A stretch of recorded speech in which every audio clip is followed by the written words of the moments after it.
이제 네. 2부로 들어갔어요. 2부에서는 이제 정책. 예, 이 검증과 정책.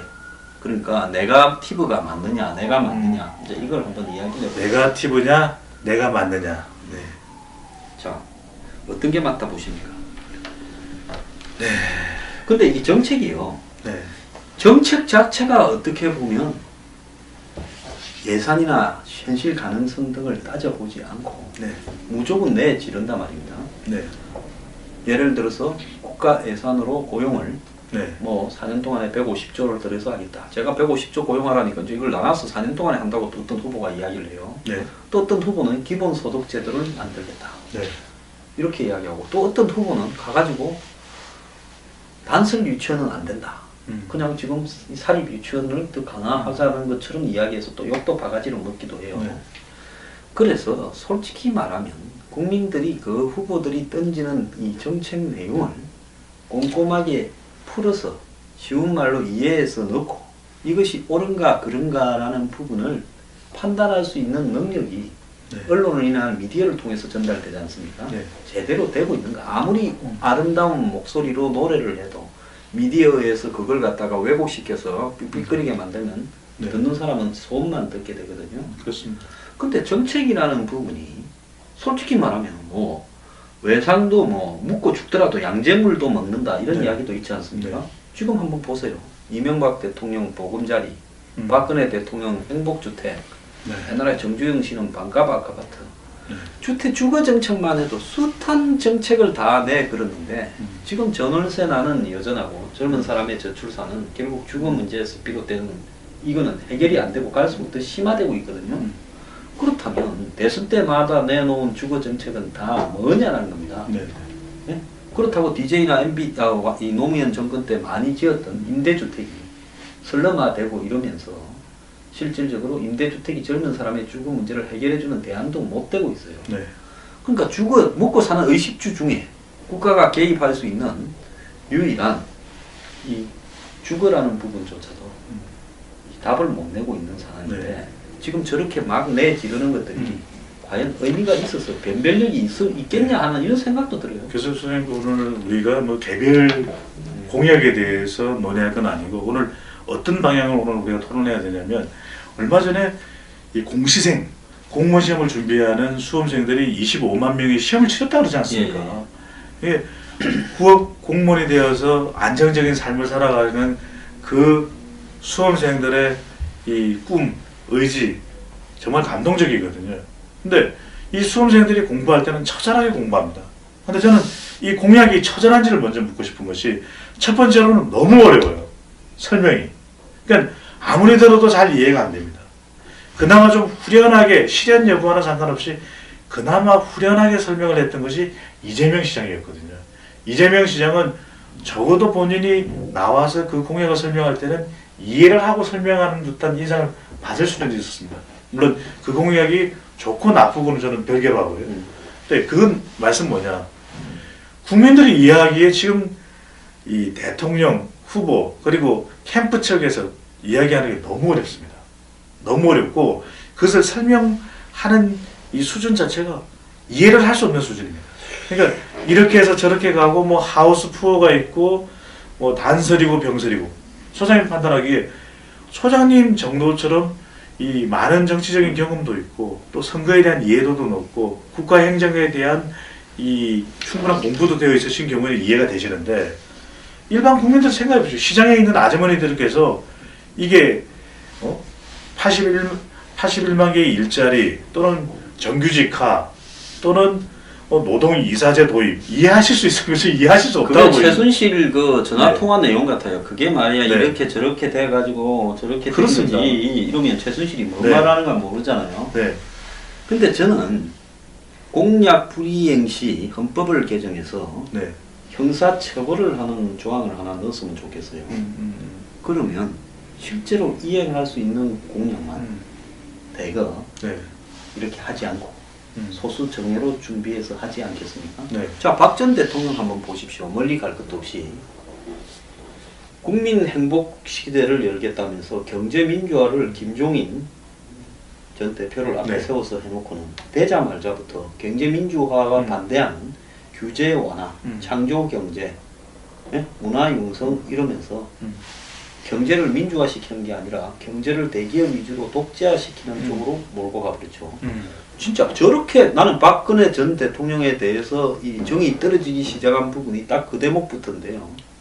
지금 오늘 여러 가지의 그 언론사 조사에 보면 국민들은 상당수가 다수가 안보는 보수로, 경제는 개혁과 진보로 가라고 이야기를 하고 있고 네. 경제에서는 특히 양극화, 비정규직 문제, 또 부동산이 지금 흑수저, 금수저를 가르고 있다. 부동산 투기 문제 이런 부분들을 굉장히 많이 주장을 하고 있습니다. 네. 그래서 제가 그 이야기를 하는데 저보고 보수의 일각에 좀 문제가 있는 사람들은 좌파라고 그래요. 자, 그런데 안 지키면 그만이다 말입니다. 그것도 뻔뻔하게 안 지켜요. 대기업은 명감세 해주고 그래서 서민들 네. 월급 털고 자영업자 소득 털어요. 자, 이렇게 뻔뻔함을 해도 손을 뗄 수 없습니다. 더 나아가서 이명박 대통령은 본인이 이 한반도 대운하 이야기했다가 나중에 이제 당선되면서 그걸 잽싸게 4대강 또 자원외교 이런 거는 뭐 공약도 별로 발표 안 했다가 그런 걸 싹 집어넣으면서 자신만을 위한 정책으로 다 탈바꿈을 시켜버렸잖아요. 그러니까 소장님 지금 말씀하신데 우리가 유권자들이 정말 유심히 지켜보셔야 될 부분이고 또 오피니언 리더들, 분야별 전문가들이 해야 될 역할이 있다는 거죠. 그러니까 분야별 전문가들이 전부 폴리페셔가 돼가지고 네네. 대선 캠프 줄 서버려서 그러니까 이러면 안 된다는 거죠. 그러니까 유권자들을 위해서 자세하게 그 네네. 분야에서 설명해 줘야 될 인간 정도 되는 네. 수준, 자질을 갖춘 사람은 전부 캠프에 줄을 다 섰는데 누가 통역을 해주고 설명을 해줍니까? 아주 이게 정말 소장님 말씀에 100번 동의할 수밖에 없는 것이 어떤 사람들은 소장님을 우파다. 또 어떤 사람들은 소장님을 좌파다. 그럼 소장님은 양파인 거예요. 양파. 다만 양파입니다. 다만의 얘기입니다. 아, 일본만 쓰시면 안 되고. 어니언. 양파. 어니언도 영어니까. 양파로. 양파. 근데 저는 양파가 왜 중요하냐. 국민들을 위해서라면 좌파 우파가 무슨 상관이 있습니까? 그리고 박근혜 대통령이 전 대통령이 불통으로 2015년도 그렇고 상당히 또 청와대 문건도 그렇고 얼마나 사회적 논란이 컸습니까? 그리고 정책 공약들을 보더라도 창조경제 이해 못합니다.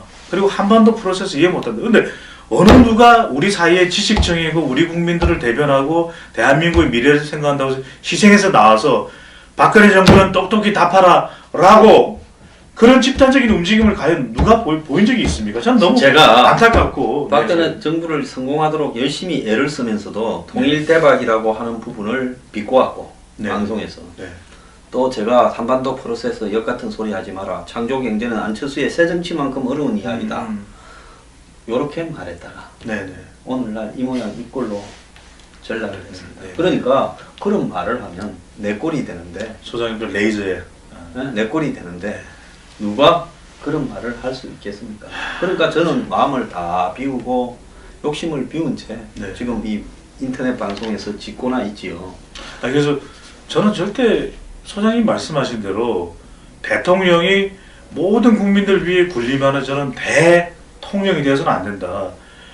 대국민 정책 서비스 최고 책임자거든요. 지금도 저는 그래서 대통령 후보들 중에서 그들의 과거의 행적이 단 한 번이라도 권위적이고 다른 사람의 이야기를 듣지 않고 독단적이고 저는 절대로 대통령으로 뽑아서는 안 된다고 봅니다. 그럼 왜, 100% 동의를. 예, 왜 그러냐면은 그 과거의 행적들이 그 사람이 철저하게 변했다라는 것을 그러면 믿음을 줘야 됩니다.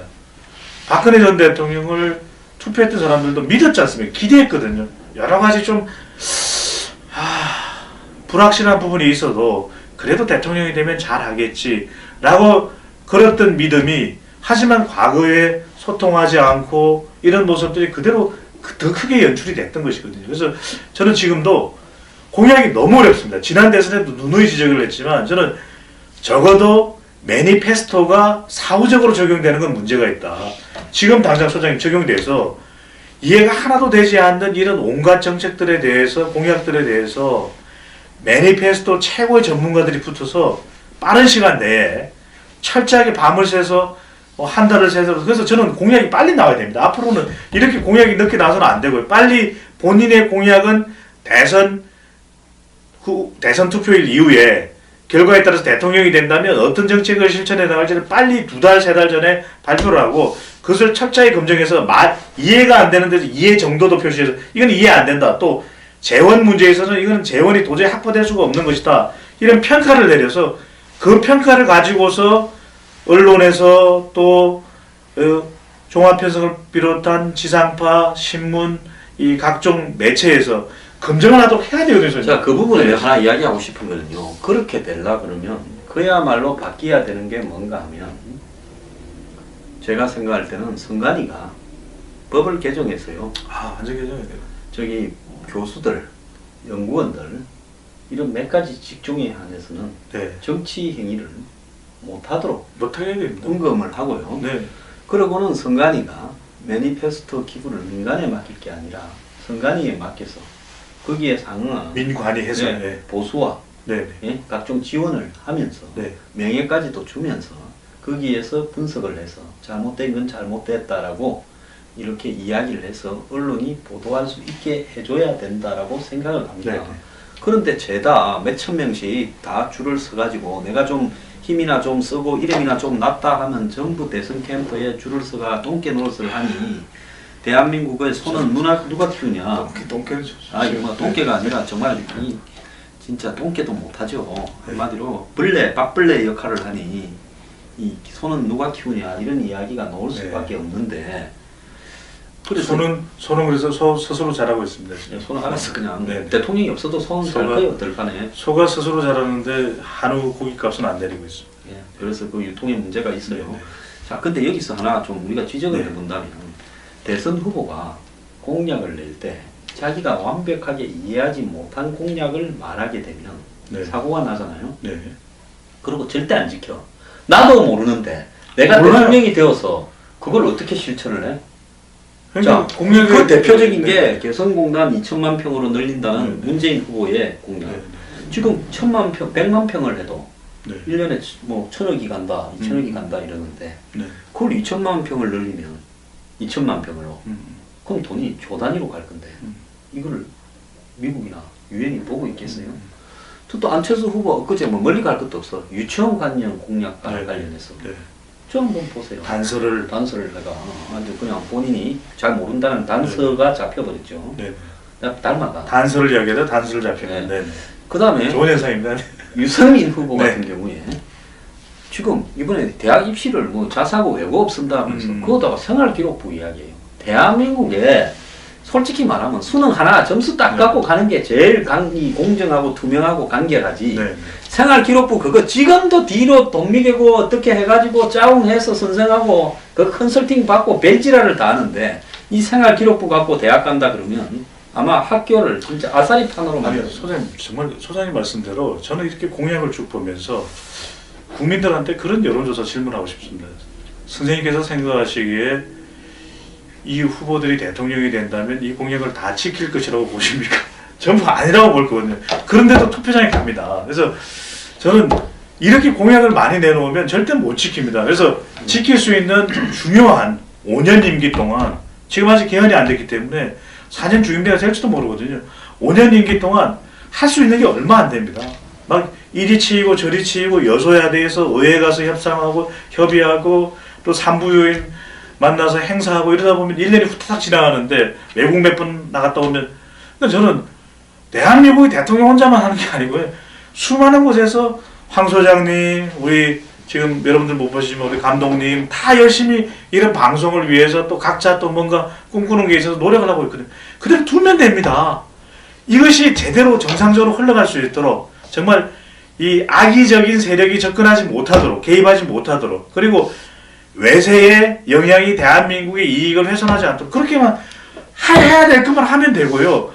마땅해야 될 걸 하면 되고 정말 우리의 사회에 정말 뭐 폐악 정말 고쳐야 될 것은 두세 개 임기 내에 할 수 있는 것 그것만 딱 선명하게 이야기를 해서 얼마의 돈을 들여서 재원을 들여서 어떤 제도적인 변화를 통해서 하겠다 이렇게 이야기를 해야지 이렇게 정말 수많은 걸 이야기해서 심지어는 뭐 대통령 공약이 뭐 수백 가지입니다. 언제 다 합니까? 저는 이 대통령 공약과 관련해서 대통령이 후보를 등록하고자 하는 사람은 시험을 수능하고 논술 두 가지를 친다 해가지고 시험을 통과한 사람만이 네.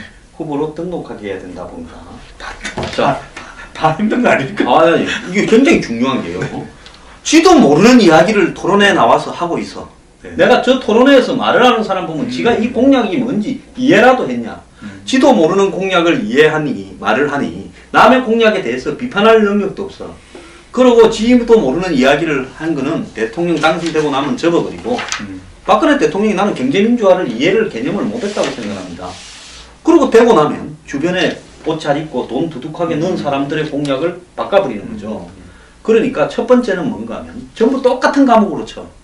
똑같은 출제를 갖고 네. 경제학 원론부터 시작해서 정치학 원론, 사회학 원론 수준에 가지고 이 사람이 네. 도대체 공약이거나 어떤 토론을 할 수 있는 지적 능력이 기본적으로 되는가를 1차로, 그러니까 1차로 컷오프를 시선 컷오프 중요하네. 네. 네. 1차 컷오프. 60점 정도를 네. 과락으로 해서 네. 전체 평점이 한 5가지 과목 영어를 못해도 대통령 할 수 있어요. 그렇습니다. 수학을 못해도 할 수 있어요. 네. 하지만 사회나 경제 시사상식 이런 부분에 대한 기초적인 이해를 네. 적어도 일반인 평균치 수준보다도 높지 못하면 그건 대통령할 자격이 없는 거예요. 그런 사람이 하면 사고가 나요. 어떤 책이 대통령 수험생들이 어떤 책이 좋은지는 제가 알고 네, 있는데 과거에 뭐 이렇게 산업적이기 때문에 다음에 뭐 대한민국을 관광공화국으로 만들겠다라고 하신 분 네네. 관광 네네. 그분도 보면 머리는 빌릴 수 있다 했지만은 잘못 빌려가지고 IMF 그렇죠. 와버렸잖아요. 네. 그러니까 이 지적 능력이 떨어지는 사람은 관광. 네. 이 하면 안 된다고 봐요. 두 번째로는 이제 지적 능력은 조금 있는데 교활한 사람들이 있어요. 되죠. 네? 안 이제 되죠. 이런 사람들은 검정으로 드러내야 되고 그 다음에 이제 그걸 통과한 사람은 자기 공약을 막 이야기하지 않습니까? 네. 하고 나면 지가 만드는 지 공약에 대해서 전문가들이 논술로 논술. 주관식으로 이 공약에 대해서 이게 참. 어떻게 실현할 수 있는 네네. 것인지를 네가 글로써 풀어서 입증을 하라고. 이게 그러면 보통 공약은요. 네네. 줄 딱 섭니다. 폴리패스들이요. 제가 이런 아이디어가 있습니다 하고 끈대가지고 그냥 끈대는 게 아니라 무슨 뭐 대선 후보 마누라의 무슨 여자친구의 남편이 뭐 삼촌 동생 뭐 내가 그래가 딱 해가 그렇지. 만나갖고 요래 합니다. 네. 그러면 그렇다 그거 좋다 하자 이래. 그럼 지도 모르는 공약을 막 내질러요. 그러니까 이제 공약에 대해서 이렇게 논술로 쭉 설명하는 거. 예, 그러니까 네네. 대선 공약을 발표하는 거는 등록 전에 음. 한 보름 전까지 해야 된다. 소장님, 하고, 이건 제가 제일 유리한데요. 네, 그러니까. 네네. 학교 다닐 때 나가시라니까. 그때. 친구들이 한 페이지 쓸 때 저는 4페이지 썼습니다. 아, 그러니까 네네. 얼마나 길게 잘 쓰겠어. 몸도 있는데. 근데 학점은 B 마이너가 나오더라고요. 말 잘하네. 네, 쓸데없는 이야기를 반 페이지만 들 걸 4페이지 길게 쓴다. 하여튼 네. 덩치가 크니까 하여튼 네. 통도 커요. 네. 그러니까 그래서 대선 보름 전까지 공약을 발표를 다 해라. 네. 그 의원은 못한다 이러고. 네. 그때 발표된 거를 가지고 모았어. 음. 출제위원들이 무작위로 뽑혔어. 음. 이 사람은 이 발표한 공약을 가지고 인마가 얼마나 이해하는가를 그러네요. 테스트하는 거예요. 네네. 그래갖고 거기에서도 60점 이상을 미아를 받은 사람 다른 사람은 마지막 등록 파이널 등록이 등록. 자 그러면 각 정당마다 저 당의 후보가 등록이 안 되는 사태가 벌어질까봐 네네. 그래도 지적 능력이 좀 나은 사람들을 이렇게 족보 같은 게 좀 놔둘 수도 있겠네요. 네, 족보도 놔돌겠죠. 네. 그래서 내가 이 농담 같지만은 이게 지금 국회에서 통과돼야 되는 거네요, 선생님. 네, 그래서 이 법안이 그래서 저는 진짜로요. 대통령 선출 수험 법안이네요. 장수 플라톤 법이라고 해가지고 네네. 이 법을 갖다가 김영란법처럼 제 이름이 박힌 네. 그런 법을 제가 언젠가 혹시 국회에 가면 네. 국회 가시면 갈까 말까 한데 국회 안 가셔도 네, 안 가도 또 소장님께서 이게 아이디어를 내시면 장수 플라톤. 플라톤 법안. 좋습니다. 그래서 네네. 뭐 쇳덩어리까지는 안 되더라도 머리가 네. 조금은 돌아가야지 네. 처리는 예? 그렇습니다. 이 안 된 사람은 대통령 못하게 해야 된다 저는 봅니다. 음. 어떻게 생각하십니까? 이게 또 지적 차별도 논란이 벌어질까요? 그렇지는 않는데 대통령은 이제 굳이 안 네. 해도 살 수 있잖아. 문제는 이제 장수 플라톤 법안이 통과되느냐가 제일 관건이네요. 저는. 아 그러면 예. 국회의원들 대다수가 돌대가리라서 안 된다 이런 아니 그건 아니고요. 선생님 말씀 저는 전적으로 공감하면서도 또 당장은 이제 우리가 이번 대통령 19대 대선을 뽑아야 되니까 대통령을 뽑아야 되니까 근데 중요한 거는 선생님 말씀하신 저는 좀 제발 쉬운 할 수 있는 그런 또 했으면 좋겠고 또 하나 소장님께 좀 여쭙고 싶고 또 저도 얘기했는데 많은 경우에 이 선거와 관련된 이런 FGI 이 자담을 실시해 보면 많이들 하는 이야기가 이거예요.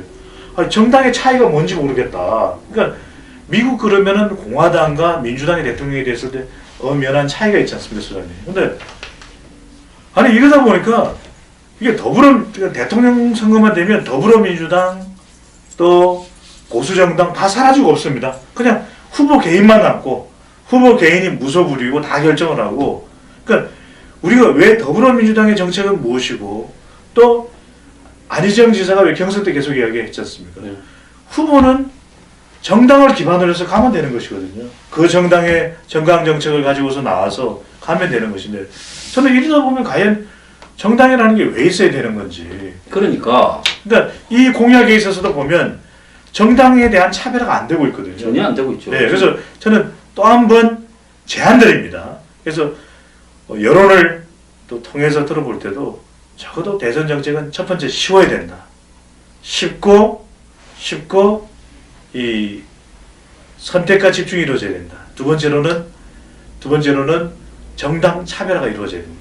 저는 한쪽 집은 설렁탕, 한쪽 집은 육개장, 한쪽 집은 순대국 이런 배가 고파지는데 나중에 보면 이 설렁 순대 네네.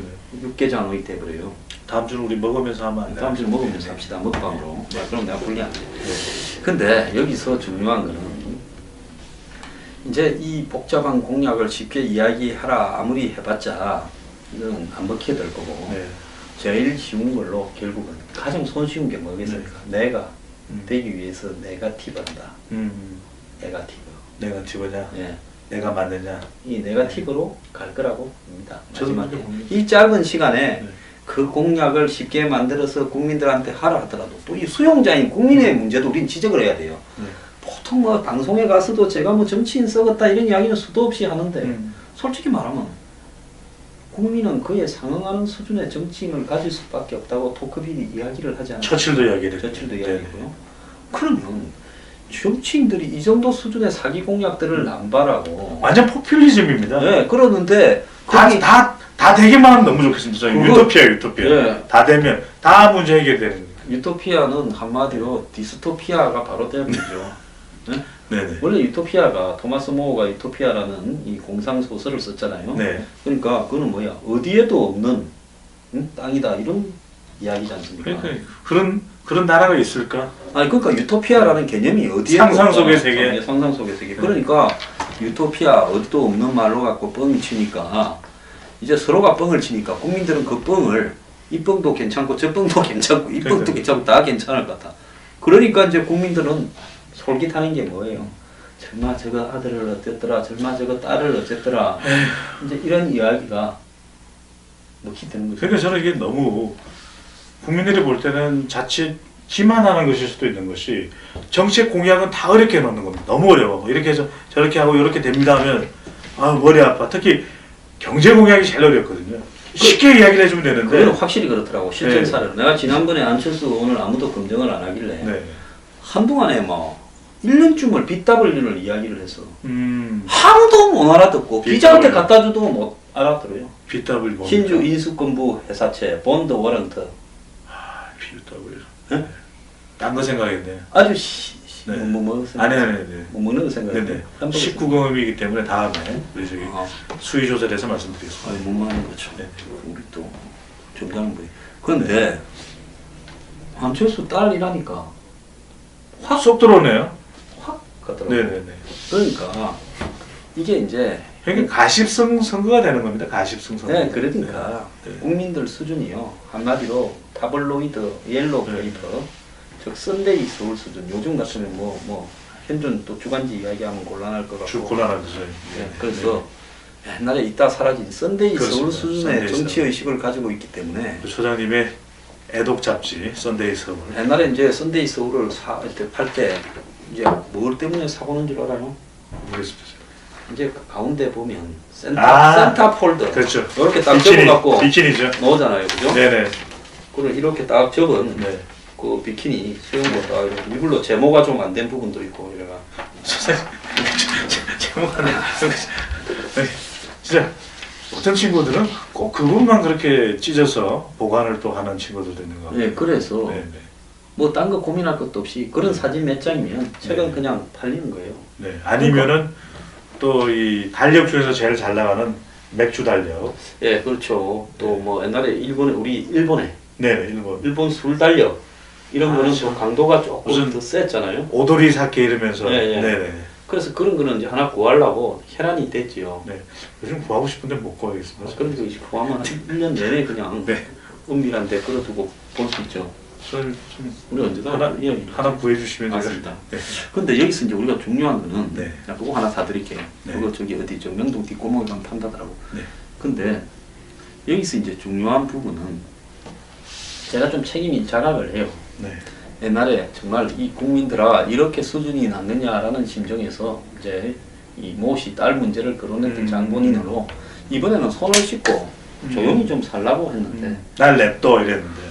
또 그 문제를 갖고 시끄러워지니까 그쪽에서는 또 원조가 저라고 그래요. 그래서 제가 손에 피를 묻힌 사람은 옛날 서부 영화에 보면 네네네.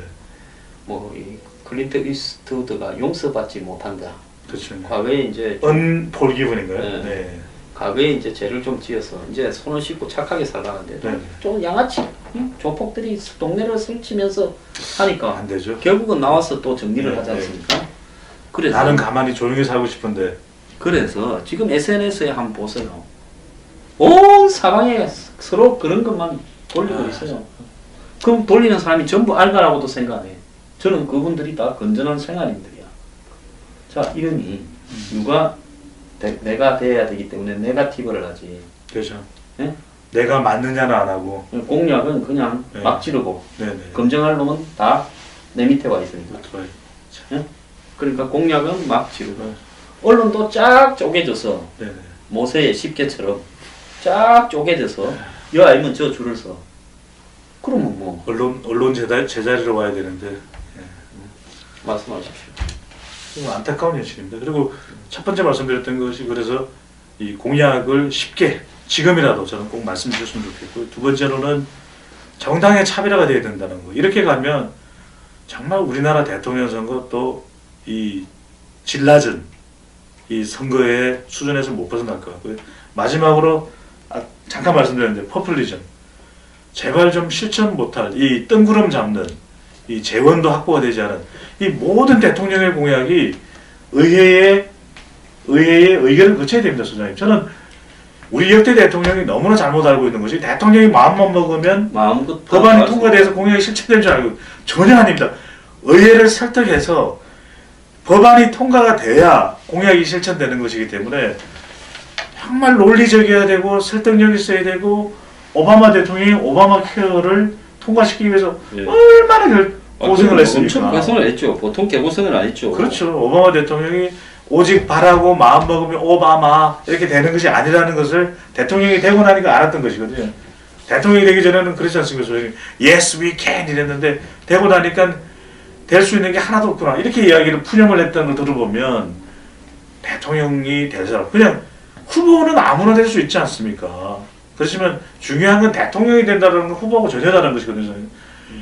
법안을 의회에 가서 설득을 하고 국민들을 설득하고 반대편을 설득하고 이 능력을 정말 가질 수 있는 이 포퓰리즘이 아닌 공약을 국민들에게 제시해야 되는데 너무 장미 대선이라서 그런가요?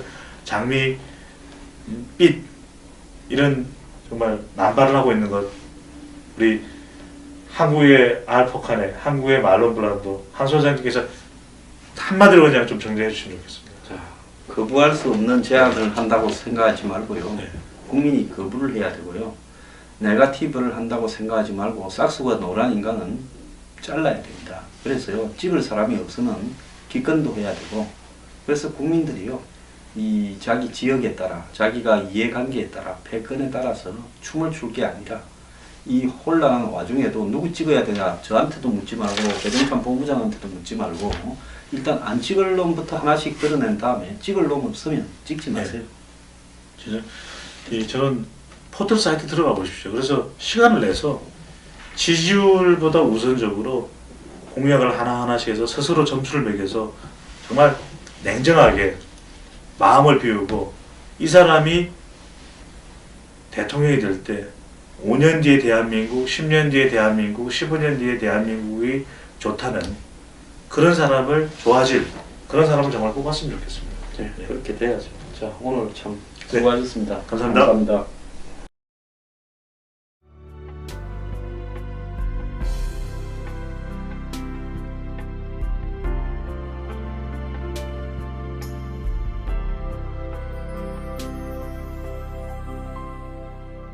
시장에 있는 아주머니들께서 이게 81만 개의 일자리 또는 정규직화 또는 노동 이사제 도입 이해하실 수 있으면서 이해하실 수 없다고 그게 최순실 그 전화 네. 통화 내용 같아요. 그게 말이야 네. 이렇게 저렇게 돼가지고 저렇게 그렇습니다. 되는지 이러면 최순실이 뭘 네. 말하는가 모르잖아요. 네.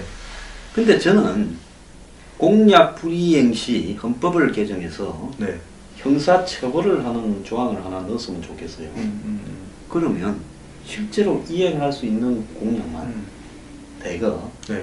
이렇게 하지 않고 소수 정예로 준비해서 하지 않겠습니까? 네. 자, 박 전 대통령 한번 보십시오. 멀리 갈 것도 없이 국민 행복 시대를 열겠다면서 경제 민주화를 김종인 전 대표를 앞에 네. 세워서 해놓고는 되자마자부터 경제 민주화가 반대하는 규제 완화, 창조 경제, 예? 문화 융성 이러면서 경제를 민주화시키는 게 아니라 경제를 대기업 위주로 독재화시키는 쪽으로 몰고 가버렸죠. 진짜 저렇게 나는 박근혜 전 대통령에 대해서 이 정이 떨어지기 시작한 부분이 딱 그 대목부터인데요. 지금 오늘 여러 가지의 그 언론사 조사에 보면 국민들은 상당수가 다수가 안보는 보수로 경제는 개혁과 진보로 가라고 이야기를 하고 있고 네. 경제에서는 특히 양극화, 비정규직 문제, 또 부동산이 지금 흑수저, 금수저를 가르고 있다. 부동산 투기 문제 이런 부분들을 굉장히 많이 주장을 하고 있습니다. 네. 그래서 제가 그 이야기를 하는데 저보고 보수의 일각에 좀 문제가 있는 사람들은 좌파라고 그래요. 자, 그런데 안 지키면 그만이다 말입니다. 그것도 뻔뻔하게 안 지켜요.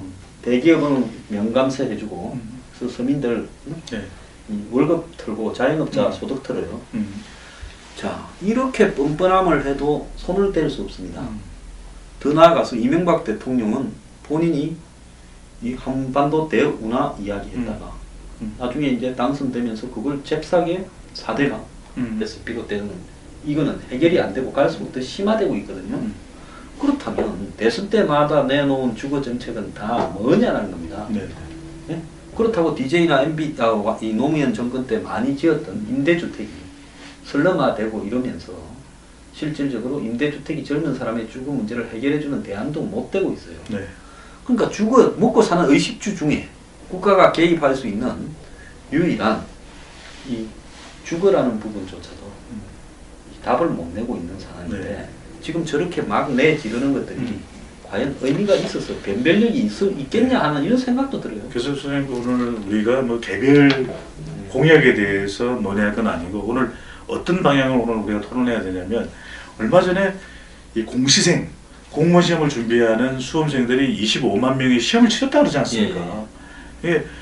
구업 공무원이 되어서 안정적인 삶을 살아가는 그 수험생들의 이 꿈, 의지 정말 감동적이거든요. 근데 이 수험생들이 공부할 때는 처절하게 공부합니다. 근데 저는 이 공약이 처절한지를 먼저 묻고 싶은 것이 첫 번째로는 너무 어려워요. 설명이. 그러니까 아무리 들어도 잘 이해가 안 됩니다.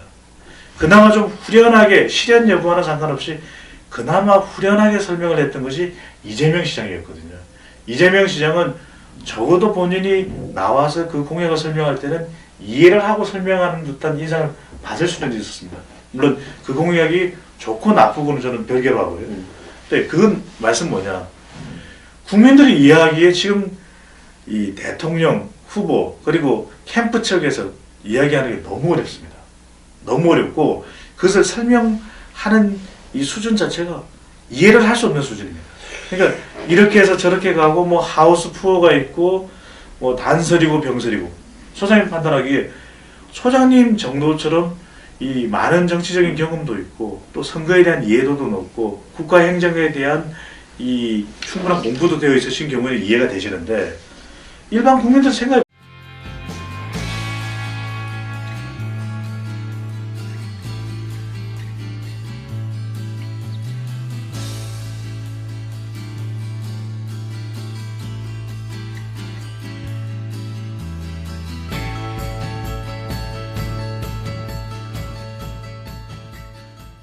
이제 네. 2부로 들어갔어요.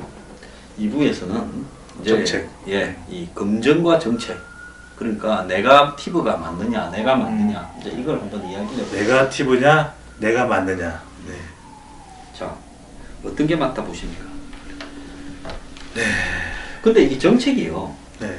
정책 자체가 어떻게 보면 예산이나 현실 가능성 등을 따져보지 않고 네. 무조건 내지른단 말입니다. 네. 예를 들어서 국가 예산으로 고용을 네. 뭐 4년 동안에 150조를 들여서 하겠다. 제가 150조 고용하라니까 이제 이걸 나눠서 4년 동안에 한다고 또 어떤 후보가 이야기를 해요. 네. 또 어떤 후보는 기본소득 제도를 만들겠다. 네. 이렇게 이야기하고 또 어떤 후보는 가가지고 단설 유치원은 안 된다. 그냥 지금 이 사립 유치원을 더 강화하자는 것처럼 이야기해서 또 욕도 바가지로 먹기도 해요. 네. 그래서 솔직히 말하면 국민들이 그 후보들이 던지는 이 정책 내용을 꼼꼼하게 풀어서 쉬운 말로 이해해서 넣고 이것이 옳은가 그른가라는 부분을 판단할 수 있는 능력이 네. 언론이나 미디어를 통해서 전달되지 않습니까? 네. 제대로 되고 있는가? 아무리 아름다운 목소리로 노래를 해도 미디어에서 그걸 갖다가 왜곡시켜서 삑삑거리게 만들면 네. 듣는 사람은 소음만 듣게 되거든요. 그렇습니다. 근데 정책이라는 부분이 솔직히 말하면 뭐 외상도 뭐 묻고 죽더라도 양재물도 먹는다 이런 네. 이야기도 있지 않습니까? 네. 지금 한번 보세요. 이명박 대통령 보금자리, 음. 박근혜 대통령 행복주택, 네. 옛날에 정주영 씨는 반값 아파트, 네. 주택 주거 정책만 해도 숱한 정책을 다 내걸었는데 지금 전월세 나는 여전하고 젊은 사람의 저출산은 결국 주거 문제. 이 모든 국민들 위해 군림하는 저는 대통령이 되어서는 안 된다. 대국민 정책 서비스 최고 책임자거든요. 지금도 저는 그래서 대통령 후보들 중에서 그들의 과거 행적이 단 한 번이라도 권위적이고 다른 사람의 이야기를 듣지 않고 독단적이고 저는 절대로 대통령으로 뽑아서는 안 된다고 봅니다. 그럼 왜, 100% 동의를. 네, 왜 그러냐면은 그 과거의 행적들이 그 사람이 철저하게 변했다라는 것을 그러면 믿음을 줘야 됩니다. 박근혜 전 대통령을 투표했던 사람들도 믿었지 않습니까? 기대했거든요. 여러 가지 좀 불확실한 부분이 있어도 그래도 대통령이 되면 잘하겠지라고 그랬던 믿음이 하지만 과거에 소통하지 않고 이런 모습들이 그대로 더 크게 연출이 됐던 것이거든요. 그래서 저는 지금도 공약이 너무 어렵습니다. 지난 대선에도 누누이 지적을 했지만 저는 적어도 매니페스토가 사후적으로 적용되는 건 문제가 있다. 지금 당장 소장님 적용돼서 이해가 하나도 되지 않는 이런 온갖 정책들에 대해서 공약들에 대해서 매니페스토 최고의 전문가들이 붙어서 빠른 시간 내에 철저하게 밤을 새서 한 달을 새서 그래서 저는 공약이 빨리 나와야 됩니다. 앞으로는 이렇게 공약이 늦게 나와서는 안 되고요. 빨리 본인의 공약은 대선 투표일 이후에 결과에 따라서 대통령이 된다면 어떤 정책을 실천해 나갈지를 빨리 2달, 3달 전에 발표를 하고 그것을 철저히 검증해서 이해가 안 되는 데서 이해 정도도 표시해서 이건 이해 안 된다. 또 재원 문제에서는 이건 재원이 도저히 확보될 수가 없는 것이다. 이런 평가를 내려서 그 평가를 가지고서 언론에서 또 종합편성을 비롯한 지상파, 신문, 이 각종 매체에서 검증을 하도록 해야 되거든요. 자, 그 부분에 하나 이야기하고 싶은 거는요. 그렇게 되려 그러면 그야말로 바뀌어야 되는 게 뭔가 하면 제가 생각할 때는 선관위가 법을 개정해서요. 완전 개정해야 돼요. 저기 교수들, 연구원들 이런 몇 가지 직종에 한해서는 네. 정치 행위를 못하도록 또 자원외교 이런 거는 뭐 공약도 별로 발표 안 했다가 그런 걸 싹 집어넣으면서 자신만을 위한 정책으로 다 탈바꿈을 시켜버렸잖아요. 그러니까 수장님 지금 말씀하신데 우리가 유권자들이 정말 유심히 지켜보셔야 될 부분이고 또 오피니언 리더들, 분야별 전문가들이 해야 될 역할이 있다는 거죠. 그러니까 분야들 전문가들이 전부 폴리페셔가 돼가지고 네네. 대선 캠프 줄 서버려서 이러면 안 된다는 거죠. 그러니까 유권자들을 위해서 자세하게 그 네네. 분야에서 설명해 줘야 될 인간 정도 되는 네. 수준 자질을 갖춘 사람은 전부 캠프에 줄을 다 섰는데 누가 통역을 해주고 설명을 해줍니까? 저게 정말 소장님 말씀에 100번 동의할 수밖에 없는 것이 어떤 사람들은 소장님을 우파다. 또 어떤 사람들은 소장님을 좌파다. 그럼 소장님은 양파인 거거든요. 양파. 다만 양파입니다. 다만역입니다. 일본말 쓰시면 안 돼요. 어니언. 양파. 어니언도 영어니까. 양파로. 양파. 근데 저는 양파가 왜 중요하냐. 국민들을 위해서라면 좌파 우파가 무슨 상관이 있습니까? 그리고 박근혜 대통령이 전 대통령이 불통으로 2015년도 그렇고 상당히 또 청와대 문건도 그렇고 얼마나 사회적 논란이 컸습니까? 그리고 정책 공약들을 보더라도 창조 경제 이해 못합니다. 그리고 한반도 프로세스 이해 못합니다. 근데 어느 누가 우리 사이의 지식층이고 우리 국민들을 대변하고 대한민국의 미래를 생각한다고 해서 희생해서 나와서 박근혜 정부는 똑똑히 답하라 라고 그런 집단적인 움직임을 과연 누가 보인 적이 있습니까? 저는 너무 제가 안타깝고 박근혜 정부를 성공하도록 열심히 애를 쓰면서도 통일대박이라고 하는 부분을 비꼬았고 네. 방송에서 네. 또 제가 한반도 프로세스 역같은 소리 하지 마라. 창조 경제는 안철수의 새정치만큼 어려운 이야기다. 요렇게 말했다가 네네. 오늘날 이 모양 이 꼴로 전락을 했습니다. 네. 그러니까 그런 말을 하면 내 꼴이 되는데 소장님들 레이저에 내 꼴이 되는데 누가 그런 말을 할 수 있겠습니까? 그러니까 저는 마음을 다 비우고 욕심을 비운 채 네. 지금 이 인터넷 방송에서 짓고나 있지요. 그래서 저는 절대 소장님 말씀하신 대로 대통령